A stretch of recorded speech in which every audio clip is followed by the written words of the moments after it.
This is the Spurs POSTCAST, your instant game reaction for the San Antonio Spurs. Part of the Locked On Podcast Network, your team every day. All-Star break over. Final 28 games of the season are here. A playoff push on its way, and the rodeo road trip not going anywhere neither. And neither are the San Antonio Spurs. Not skipping a beat tonight on the other side of the All-Star break. No hangover up there in ATX this evening. The first of their I-35 series, and they make short work of the Phoenix Suns tonight in a 121-94 victory at the Moody Center up in Austin. Welcome into the Spurs Postcast right here on Locked On Spurs, part of the Locked On Podcast Network. Of course, the #1 podcast network. He's NBA champion Devin Brown. I'm Casey Viera. Back in business on the other side of the All-Star break. No hangover for these guys. They were in a spot where they were playing a road home game technically, but still for the most part, fresh off an All-Star break, get to sleep in their own beds, go up to another part of the town, play well, do it in front of Austin, and start the first of their two-game swing up there in ATX with a win tonight. Yeah, welcome back, everybody. Welcome back. All-Star break's over. And yeah, Casey, like you said, Spurs got out to a fantastic start. So we got some great stuff to talk about tonight. This is what you'll be talking about. Yeah, so if the playoffs were to start today, obviously they do not. This would actually, if things stayed chalk and the higher seeds in the play-in tournament they were to win, this would be the first-round playoff matchup for the Spurs, currently sitting in the 2 seed and Phoenix sitting in the 7 seed. Be mindful that this is a Suns team that also has beaten the Spurs twice and relatively handily in their first 2 meetings of the season. Injuries kind of got in the way a little bit as well. But listen, fast forward to present day, injuries actually get in the way again, but not on the Spurs side. Devin Booker hurt in the first quarter, comes back briefly in the second, only ends up playing 9 minutes in the first half, and it showed because Phoenix on the offensive side of things after the first never really got into a consistent rhythm. Spurs up 5, 30-25 after one, but as a result of Phoenix's, I guess, inadequacies on the offensive end without Book, Spurs take advantage, go up by as many as 18 in that second quarter. They cut it down to 12 at the break. Castle had 13, Victor with 10 and 5 at half. They only shot 4 of 19 from 3, but we'll touch back on that in a second because things certainly changed for the better. Collectively, they hit 48% of the shots. In the third quarter, it actually kind of reminded me a lot of that Mavericks game, the Stephon Castle 40-point triple-double, that second quarter, third quarter, where it was just kind of an avalanche of stops, and then they just kind of, got out and moving and got easy points and transition, things like that. And it was a little bit more reminiscent of that to how they kind of put this thing away when that third quarter happened. They go plus 15, ultimately end the quarter up 26, and just kind of window dressing from that point. I mentioned the 4 of 19 from 3 in the first half, 9 of 18 from 3 in the second half. So good on them to ultimately turn things around and pull away, of course, in that second half. Wemby, 17, 11, 4 assists, 5 blocks, 25 minutes of work. Stephon Castle had 20, Fox 15, Dylan Harper with 12 off the bench for a Spurs team that moves to 39 and 16, firmly in contention for that top seed in the Western Conference. Good way to ease back into it on the other side of the All-Star break. Didn't have to log a bunch of minutes. Vic played 25, and above all else, a win's a win, and they've won 7 games in a row. Yeah, a couple things here. Phoenix, they're going to look completely different. Talking about that 2-7 matchup. You'll get Dylan back. You had mentioned, some of the injuries, but also in their case, these suspensions. He's suspended. Yeah. We know how he plays. So he'll be in there, say the playoffs were to start. Yeah, Dylan Brooks. Yeah. And, Devin Booker. Hey, listen, a lot of guys got 3-4 days off, sitting around eating waffles and pancakes and doing all that kind of stuff that they do. He had obligations being an all-star. Congratulations on him being an all-star again. But he had a lot to do. Sometimes, Casey, you come back from the break and you're like, you know what? Not tonight. Not in Austin, not in San Antonio, not in Phoenix. He did not feel like playing. All right, let's just put that out there. So he'll get his team ready. But when you talk about the playoffs and that being a first-round matchup, Casey, I look at it a little bit different than just going, well, it's Phoenix. they actually can really shoot the basketball. Gerald Green's working his way back in there. 26 points tonight. Him, Brooks, Booker, that's going to be something down the road that the Spurs better pay attention to. Now, when you talk about what the Spurs did, it was ball movement, it was player movement, it was activity, and it was Wemby having his guys ready for this basketball game. Casey, 50% for the floor on the game, 20 free throws, 50 rebounds. You out-rebound them. But the free throws, 20 free throws, Phoenix shot 6. That shows you who the aggressor was all night. Casey, the Spurs looked great in their first game back.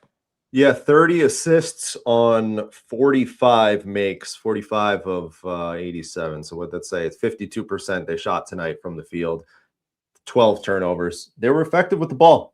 They were effective with the ball. They were efficient with the ball, and they got their business done early. They got it out of the way early. And not much more you could ask for. No, something like that, right? And I love what you're saying there, because when they got up, they kept it going. None of this. Phoenix never cut it to within 10. All right. And even when it got one time, it got to 26 and Mitch called timeout. And that's how serious he was. And I'm not talking about in the fourth quarter. I'm talking about midway through that third quarter. He was trying to get them to realize, don't be the team from the first half. And they did. They answered after that timeout, and they got better tonight for sure. Yeah. Well, and you know what? That's a good point. That's encouraging. And I didn't even think about it. Admittedly, you kind of check out when you see things are kind of over and done with so quickly. But the fact that it was a 12-point game at half, and still 12 is very much striking distance in today's NBA. That's nothing. And how many times have we seen with this Spurs team? Double-digit lead first half, second half, all what breaks loose, And this was a very kind of similar scenario, so to speak, or maybe not scenario, but I guess start of a storyline that we've seen in some of these kinds of situations. But there you go. Like, this was never in doubt in that second half.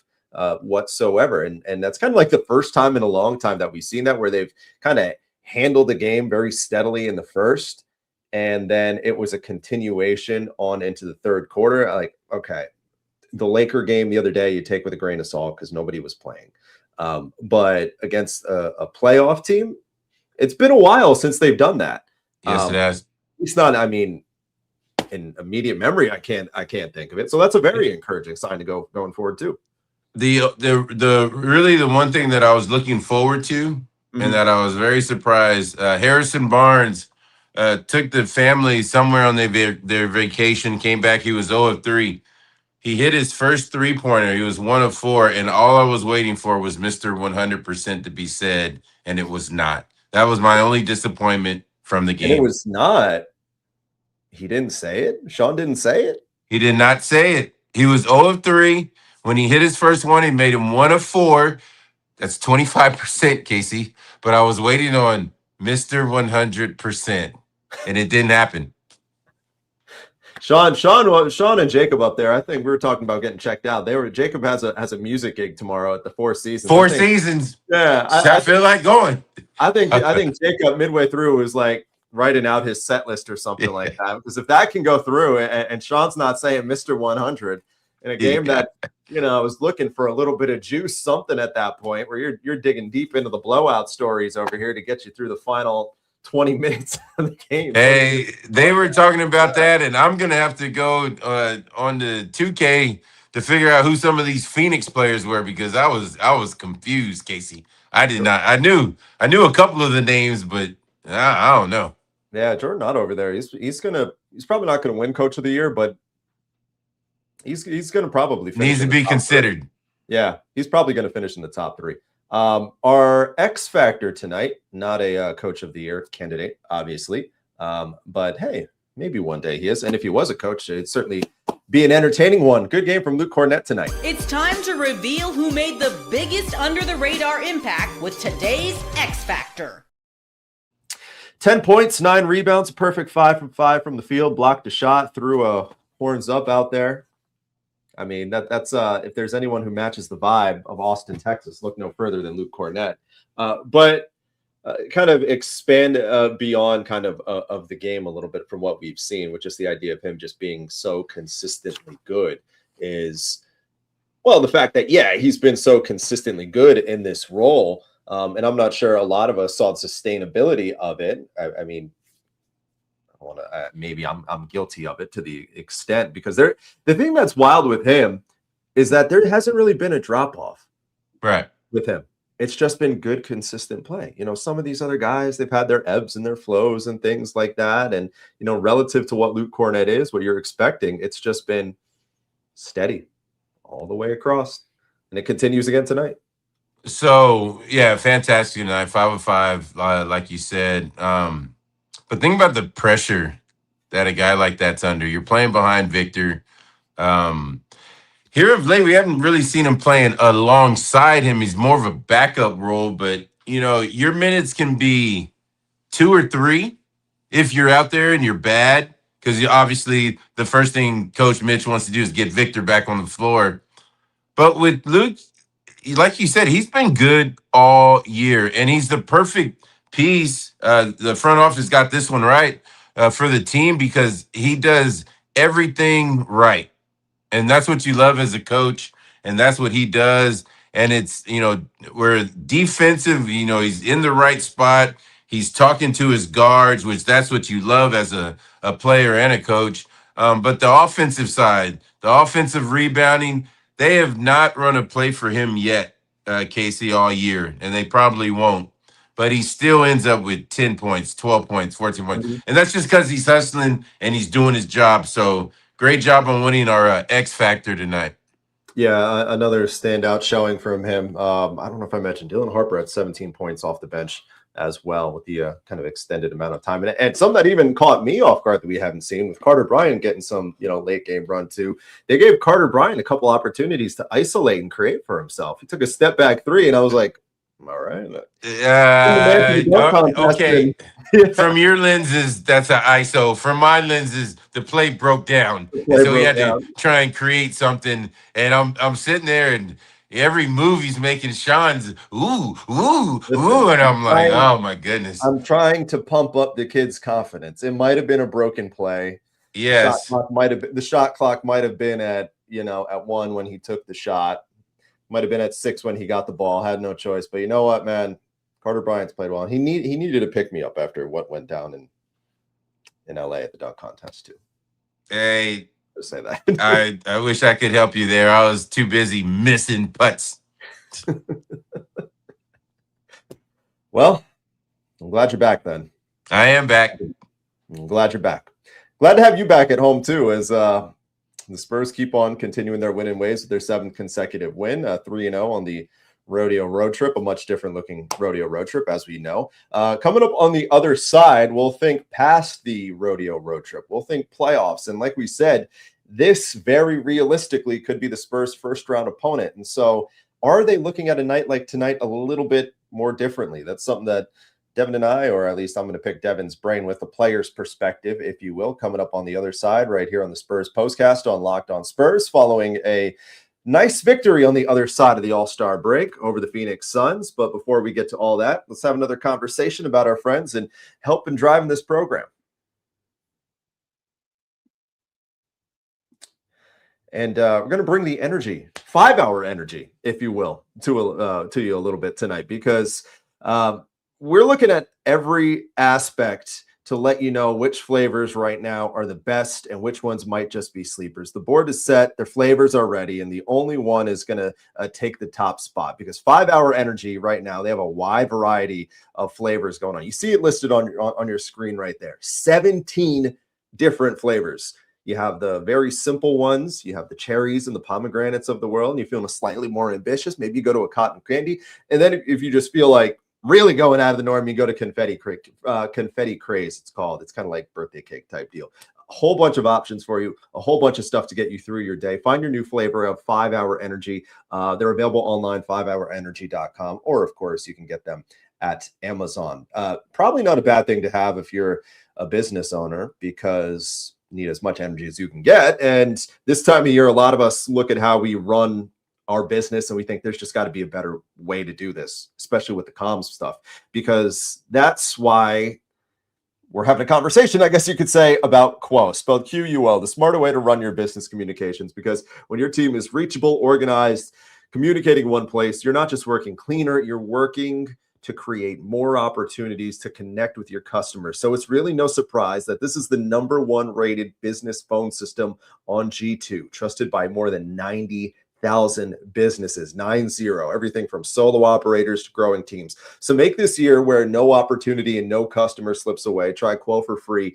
Get 20% off your first 6 months when you go to quo.com/lockedonnba. That's QUO.com/lockedonnba. No missed calls and no miss customers. And finally, we're very much playing up to the business crowd tonight. For the ones that are looking to hire, it is not easy ever, especially this time of year. You got deadlines stacking up, trying to meet the quarterly mark, and that job that you were looking to fill, it's just kind of sitting there, and the vacancy sitting there, and you're not getting the applicants that you want. That's why you got to use Indeed sponsored jobs, because they place people who actually fit what you're looking for into the gig, those candidates into the gig, skills, experience, location, just what you're looking for. And so you're just not hoping for the best. And a stat that says it all right here. In the minute or so we've been having this conversation, they've made 27 hires on Indeed, companies have. That according to Indeed data worldwide. So if you're hiring, spend less time searching and more time interviewing candidates who check all the boxes.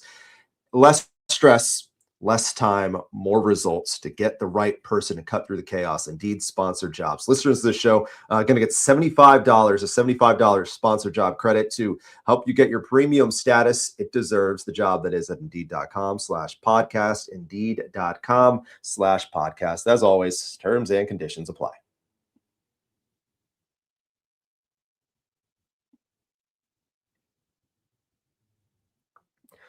Spurs take care of business tonight against a Devin Booker list, somewhat Devin Booker and modest. He only played 9 minutes.